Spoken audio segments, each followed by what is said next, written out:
Nobody Wants This. It's on Netflix currently. I think it's 94% of Rotten Tomatoes. It's high. Of course, Teri was like, I've seen like most of the episodes, and I think you finished it now, haven't you? Yeah, it was my bedtime show, so I put it on my phone before I fall asleep because it's a rom-com. So it's a nice, easy fall asleep, no stress kind of show. Right. Makes you laugh, makes you feel good.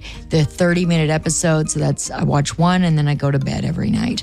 So Actually, I did just finish the last episode of season 1. And did you say you cried at the end? I bawled. I cried like a baby. That's a good sign, actually. It's a good sign. Yeah, because I believed in the characters, I believed in their love, and I believed in the chemistry. I'm not going to give anything away about what happens. There's lots of twists and turns in this series for sure. I'm not sure I did believe the characters. Now, me only seeing one and you seeing all of it, let's compare notes. Like the first episode, she's a podcast host, okay, with her sister. Yes, Kristen Bell is the lead actress. She plays a character named Joanne. Yes. Yep. And so they have a podcast called Nobody Wants This, where I think they talk mostly about, I just gathered from the first episode, mostly about sex, love, dating, that kind of thing. Okay. You got it. Very popular podcast topic. And they're just kind of mid-range podcasters. They make a living from it, but they're on the verge of possibly being signed by Spotify and getting a huge deal and maybe making this like a really, really big, successful podcast. Yeah, I caught even that in the first episode was apparent. They'd gotten the call. They're like, we might want to take you guys on. And they were super excited about it. So she gets invited to a dinner party and she's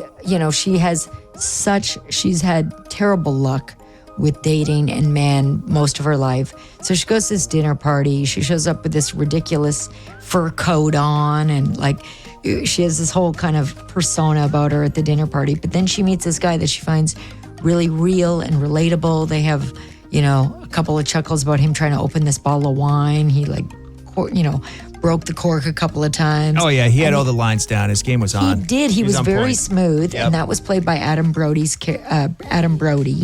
Of course, originally from the OC. I grew up watching Adam Brody, so big fan of his.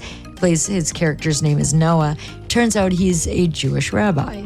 And she says she's agnostic, doesn't have Jewish heritage in her family at all. Nope. And it's kind of an unlikely pairing. And then they kind of developed some chemistry and they decided to go on a couple of dates. And then I just thought, the first episode didn't quite grab me as a 94% rating because I wasn't feeling the chemistry. Some witty lines, like you said, especially when he was doing the sommelier jokes and stuff when they first met up.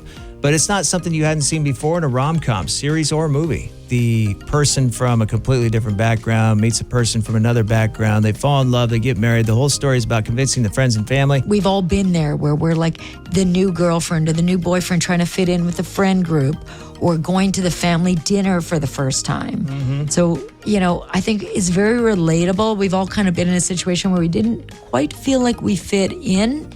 So that's what I think why the show got such a good rating. Whether it's, being of a different religion or just coming from a different country or anything that can set you apart from someone that you're dating. Yeah. It just shows that the differences and how we have to all overcome them in order to make a serious relationship work sometimes. Dating situations are the perfect example of it. How we often think that, we're past identity. If they're a cool person, it doesn't matter. It does matter. And I think this show still showed that it does. They try to get past that, but we all think about what is our family going to think about this person? Because what are our friends going to think? Well, because if nothing more, you don't want the stress of them not getting along with your family. It's okay for that to be a consideration. I feel like sometimes that's glossed over, like it shouldn't be a concern. I think you need to take everything into consideration. Ultimately, if it works for you guys, it works. But, the stress of family, not liking your partner, could be a real issue. Absolutely. And this is actually based on a true story. The creator, Erin Foster, loosely based it on her own marriage. Now, she didn't marry a rabbi, but she did convert to Judaism to marry her husband.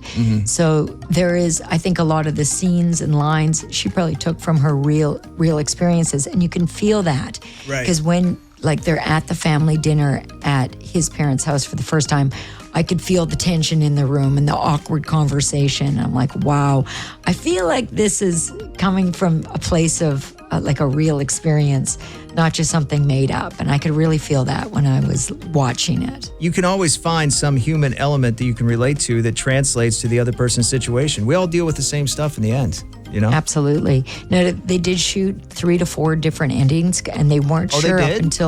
up until the very last moment which one they were going to use. So it is interesting. I saw that in an interview with the creator. So watch it. I'm hoping for a season 2. They're pretty much... they left it very open-ended. There needs to be a season 2. Let me ask you this then. With the 3 different endings, were you happy with the way it turned out? Yes. So that would be a stream it then for you. I'd say stream it. I need to see more. I hope there's a season 2. So there is room for season 2 as well. Okay. 100%. Yeah, a lot of the reviews online said I can't stop watching. I was pulled in by the first episode, and I'll say kudos to Netflix for doing the 26-minute episode type series, because that does really suck you in. If you see like an hour for an episode, you're like, I ain't got that kind of time. You throw on a 26-minute. Like I said, perfect before bed. And before you know it, you're sucked in. Then you are watching 2, 3, 4, 5, and it's 3 hours later. But yeah. I'll give it a 7 out of 10. So that's a mostly stream it. I just haven't seen as many episodes as Teri, but you say? Stream it. Okay. Nobody wants this, now streaming on Netflix.